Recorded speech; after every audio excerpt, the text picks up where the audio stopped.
So why can't I identify? Okay, why can't I identify as a black lesbian? Well, firstly, I mean, it was. Well, I'm serious. If I can identify as anything without any need to prove I'm actually what that is, why can't I, on International Women's Day, say I'm Piers Morgan, I'm a black lesbian? What is a woman? Yeah, of course I know what a woman is. An adult human female. 2 words. That's all Rishi Sunak needed to define a woman. And yet, across British and American politics, that simple question has become a minefield. And as a black Japanese woman identifying as an 18th century battleship, this really hurts my feelings. Tonight's clip brings together a Fox News panel dissecting a very British row. Nicola Sturgeon's downfall, Keir Starmer's dodges, and a prime minister who answered in 5 seconds flat. The panel's core argument is blunt. Politicians are too frightened of backlash to state basic biology. And that fear has real consequences, from prison placements to women's sports to how the NHS talks about pregnancy. What follows is a heated back and forth about self-identification, its limits, and whether limitless really means limitless. One guest tries to test that logic by pushing it to absurd extremes. Does the argument hold up, or does it collapse under its own weight? Watch how far it stretches before someone calls time.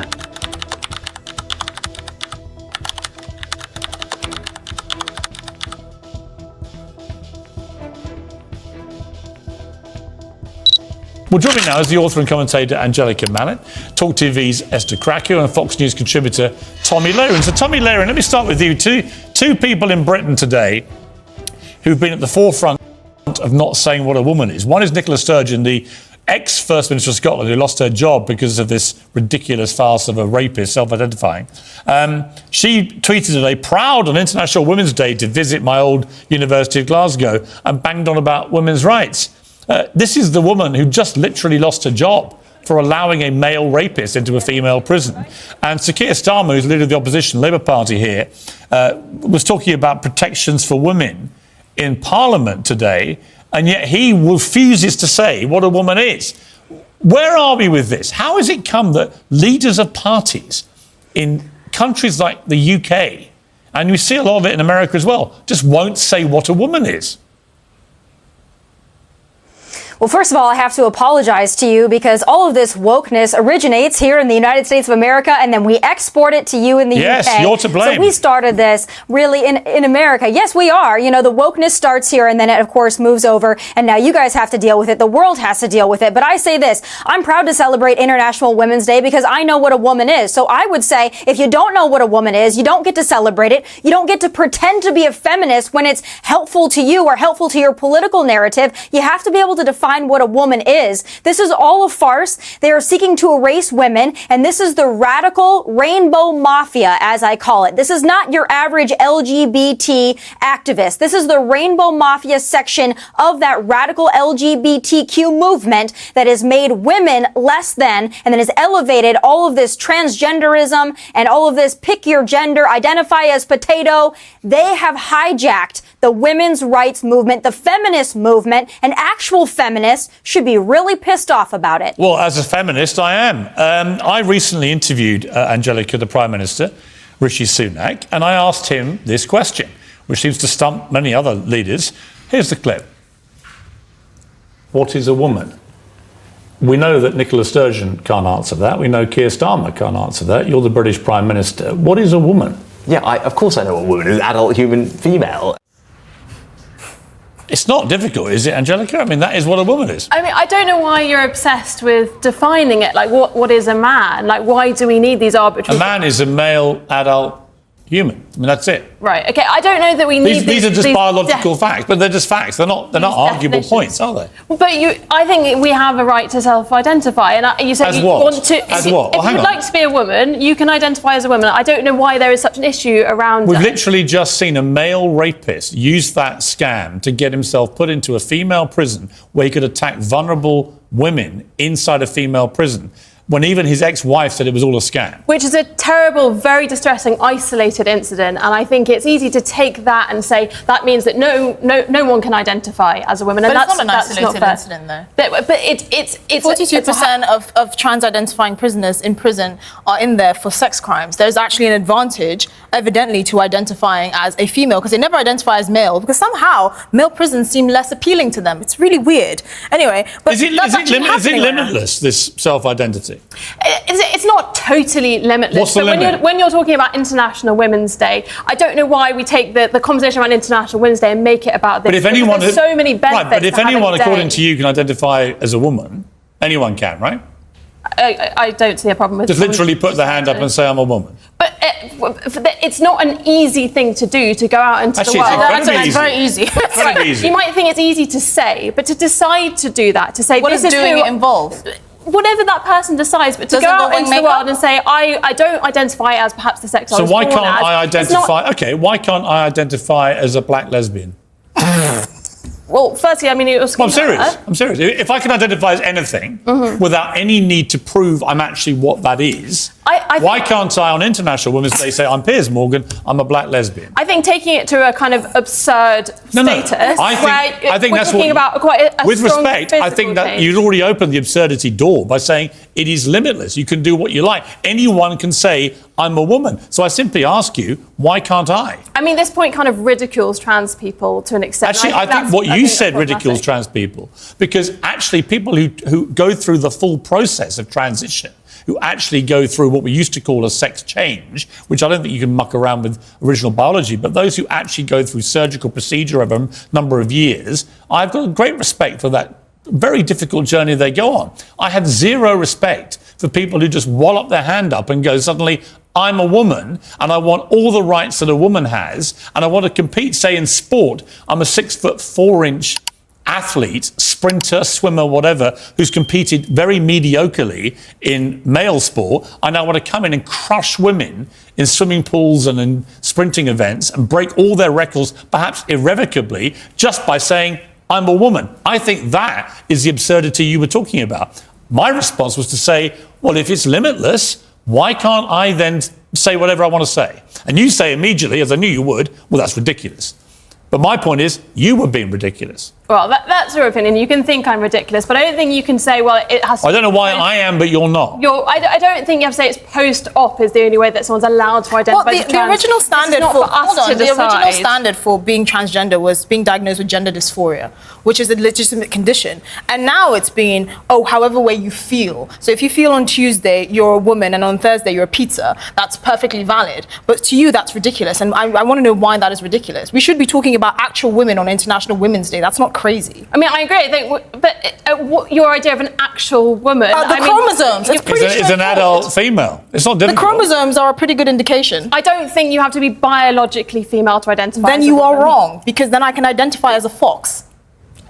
Yeah. But again, it's You a kind can. of absurd point. How many? Like, Well, let me ask you this, Angelica. How many genders are there? 2. There are 2 genders. Oh. Wow. So you don't believe in transgenders at all? Well, I think there are... Whoa, hang on. Whoa. There are 2 genders? Well, it's taught in... Well, you say, well, you've literally just launched this huge defence of transgenderism. Now you've eradicated it. I think If there are 2 genders, you mean male and female, right? There's gender fluidity. I will...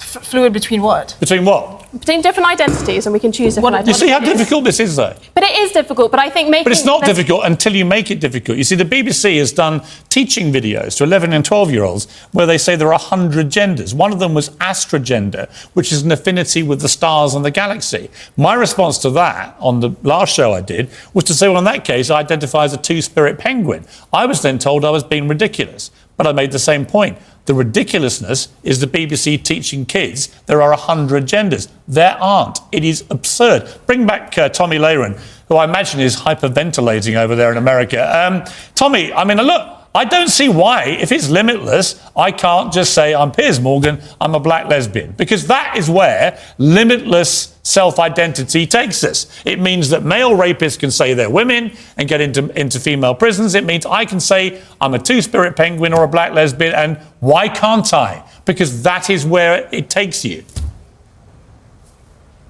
Well, it certainly does, and I think you just had the perfect argument there. It's impossible to define and it's impossible to stand up for because it's a mockery of what actual people are. And furthermore, going back to children, when this happens at a young age, when you start trying to convince kids that they don't know what gender they are, or they're born in the wrong body at 2, 3, 4, 5, 6, 7, 8, 9, 10 years old, that's child abuse. All right? Gender-affirming care wherein you only tell somebody they can be whatever they want to be regardless of their biology at a young age, that is child abuse. It's happening in the UK, it's happening in the US, and this is making room for groomers to groom young people, to confuse the heck out of them, make them not know what they are so that they can take advantage and exploit them. Now, I want to be very clear here. This is not the mainstream LGBTQ movement. There are a lot of conservatives that even support that movement. This is a radical agenda made by groomers, and they don't want you to call them groomers, which is a perfect example of why they are groomers. This is what we're doing, is to confuse young people, to confuse all people, to make them dumber, make them confused as to what they are. It's a mockery of women's rights. It's a mockery of human rights. Yeah. And we should no longer be having the discussion. And you end up with scandals like the Tavistock Clinic here in London, in the UK,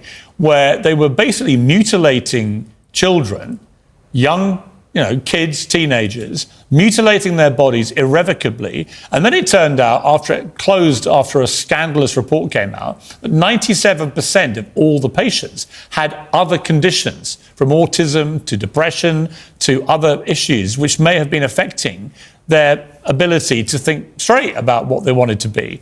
And that was, to me, as a father of 4 kids, utterly horrific, just horrific.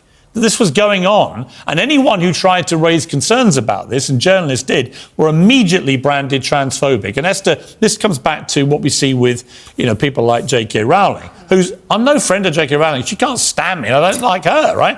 It's like fire and water. But on this issue, I've not seen a word she said that is transphobic. Yeah. I've just heard her go, I want to support and protect women's rights. For that, she's been unbelievably hounded, abused, attempts to cancel, which fortunately have backfired. But it's all wrong, this, isn't it? The thing is, and one of the shocking things that she's been attacked for is for drawing attention to domestic violence and violence against women. And that's actually the biggest point here. Other than the fact that, that male rapist was allowed to go into a female prison in Scotland, there's a genuine danger around allowing men into women's spaces, like women's shelters and all that, and they can be there just by identifying as a woman and then identifying as a tree the next day. Right, so Angelica, do you understand that part of the argument? I understand that kind of the argument, but I mean, like Tommy said, I don't think this is confusing for children. I think it's giving you freedom of expression and freedom of choice. How many girls did you know? Like my wife was a bit of a tomboy when she was young, right? How many kids do you know, young girls in particular, who are tomboys? But if the wrong person gets hold of them and persuades them, actually, what you should start doing is mutilating your body and have a full attempt to become a boy, that's not what most tomboys end up wanting. They end up actually going through puberty, getting older, and then that's it. They become women. Right? But if you get hold of these impressionable young minds too early, when they're just clowning around being tomboys, that's the danger to me. I don't think the messaging is as extreme as you think it is, and I think we Tavistock Clinic was pretty extreme. I think we whip ourselves into a frenzy thinking these things, and this language that you mentioned at the start of the show, I don't think you hear that language used that often in like everyday speech. Which language? And I think what you were saying. Oh no, these are on NHS websites. No, this is where you're wrong. This is actually NHS websites in many cases. They genuinely call women chest feeders, birthing partners. They dare not say anything gender specific to women in case some trans people don't like it. To which I say, where are the rights of women to be called what they want to be called? Why does all language have to be degendered for a tiny minority of people? I think the problem is there's so much fear around having these kind of conversations and saying the wrong thing, getting it wrong. That means that people can't have conversations that feel kind of progressive about what is gender identity, what does the future look like, how do we create a compassionate space? So I think to your question at the start, like what is women and why politicians wouldn't answer it, they're so scared of getting it wrong. And well, people are scared because the mob come for them. Yeah. Exactly. And the mob needs to just go away and shut up. Anyway, I think scrap International Women's Day until we can all agree what a woman is. No, I'm sorry. I think there's so many benefits to having International Women's Day. It'd be a real shame to do that. Well, if you had your way, everyone would celebrate it by identifying as a woman, even if they weren't. Well, being a woman. Happy International Women's Day. I am a woman. It's a farce. Anyway, Angelica, lovely to see you. Thank you very much.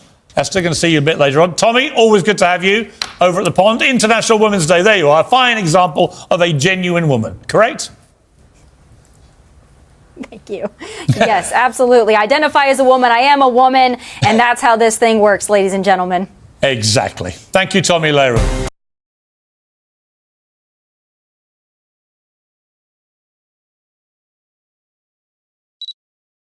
What stands out here isn't any single soundbite.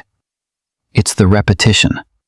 3 separate guests, 3 different angles, all circling the same demand. A clear, simple answer to what they see as a simple question.